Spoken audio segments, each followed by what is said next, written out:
Black Power, y'all. Welcome to Make It Plain, the People's Talk thing. I'm Soul Sister Sade, here with Brother Samori. Say what's up to the people, Samori. Revolutionary love, black people, revolutionary love. Yo, people been hitting us up, and they want to talk about a certain topic.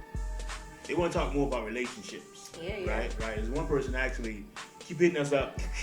You know what I'm saying? And they want to talk about interracial relationships. Hot topic. You know, before we get into it, let me give a shout out to all the people who helped us out with the interviews. Definitely. You know what I'm saying? We had a lot of guest interviewers that were like, yeah, you know what I'm saying? They were doing their thing with it. You know what I'm saying? So, since you wanted to talk about it, we gonna talk. Check it out, y'all. How do you feel about interracial dating and marriage? I feel like it's okay. Personally, I have no problem with interracial dating. Personally, me, myself, I don't believe in them. I love a black man. I love my culture. I love everything about it. But some people choose to do it. It's the new thing. I don't. I'm strictly black. Yeah, I would date outside my race. I don't know if I'm ready to deal with, you know what I'm saying, the repercussions of dating outside my race, like the judgment, but I would try it.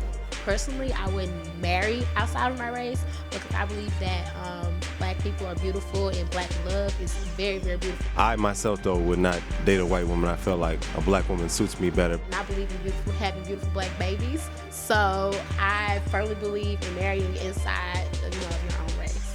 I don't think you can help like attraction or who you have feelings for or who you like. But me, honestly, as an individual, I couldn't see myself dating or marrying another race. Technically, I really don't have a problem with it. I think you should just date who you like. You fall in love with who you fall in love with. I'm against it. I think people should stay inside their race now. Why do you think people date outside their race? People have to have a reason why. I think some people do it just to do it, but then I think other people are truly in love with someone who's of a different race, truly, captivated by that person, and the racial lines don't matter that much to them. Also, the media, they drive a lot of what we think of as attractive, a lot of what we think of as sexy. Some, it could be a bit of self-hatred. They might view African Americans as ugly or they're just not attracted to them.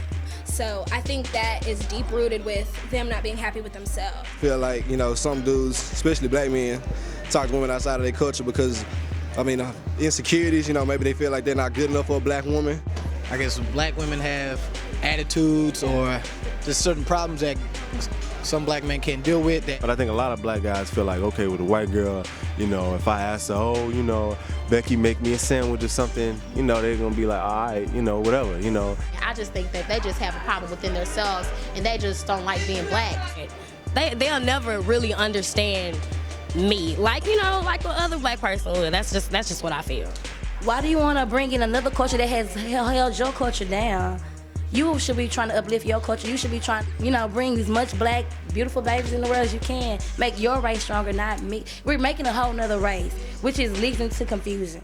Now, what do you think about the issues that come from children of interracial relationships? There really aren't any major problems that we face, except, just stereotypical name calling, mixed breed, mud, stuff like that, but it's really nothing major.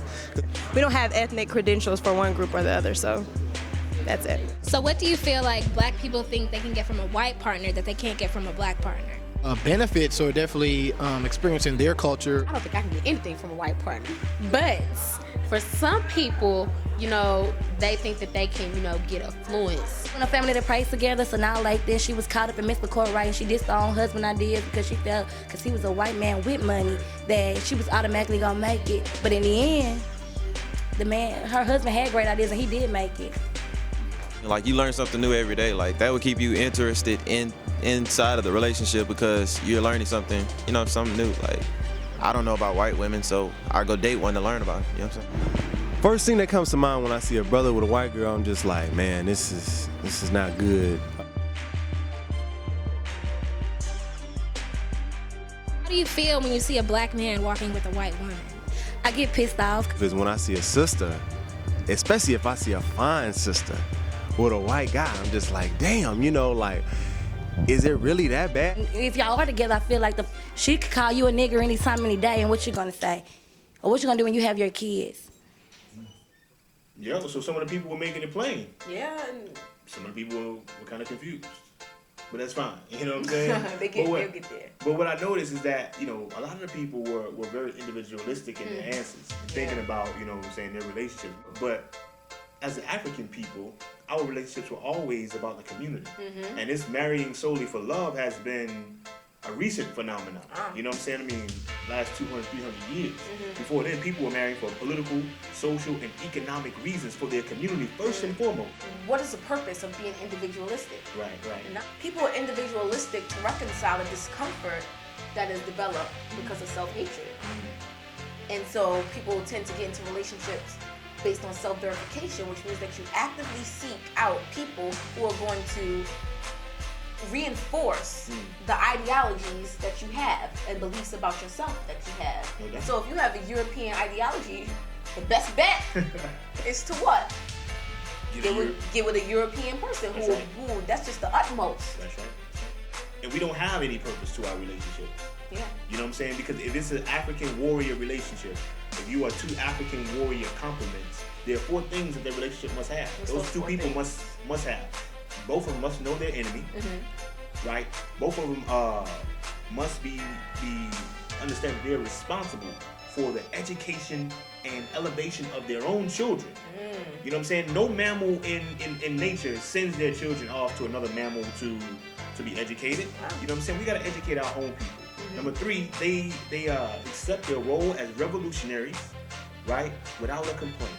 There's an African proverb that says that when you decide to cross the river by walking through, you do not get mad when your chest gets wet. You dig what I'm saying? You don't get mad, you just do it. You know you gotta do it, so you do it. And number 4, they both have an unwavering vision for African victory in this world. You know what I'm saying? Yeah. They gonna see it through. I think sometimes we forget who our enemy is. We forget that our enemy is white society. You know.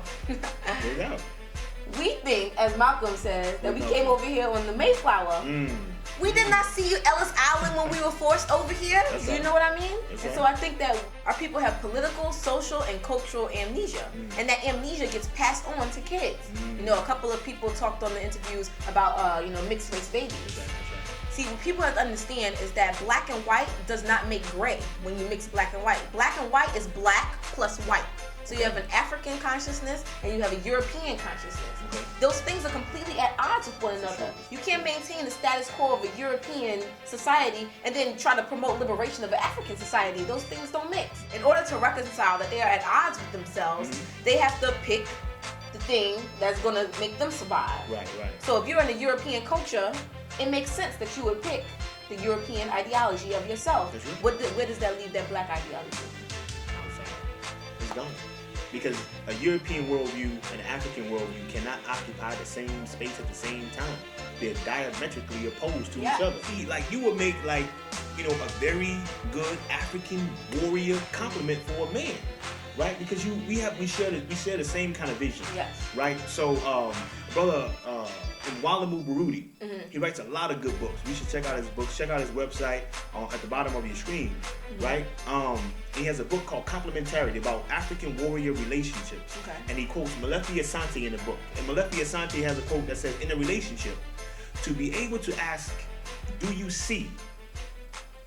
And be assured that your partner sees the same vision that you see provides a sense of communion. You know what I'm saying? That you cannot get from a European. No. And you can't get it from a Negro either. No, you can't. You know what I'm saying? You need to get that from an African complement. You know what I'm saying? A person who's going to be a warrior for the liberation and re-Africanization of our people. You know, so we want to leave the people with, this question. What is the purpose of your intimate relationship? What do you do when you interact with the opposite sex on a daily basis that promotes the betterment and liberation of black people?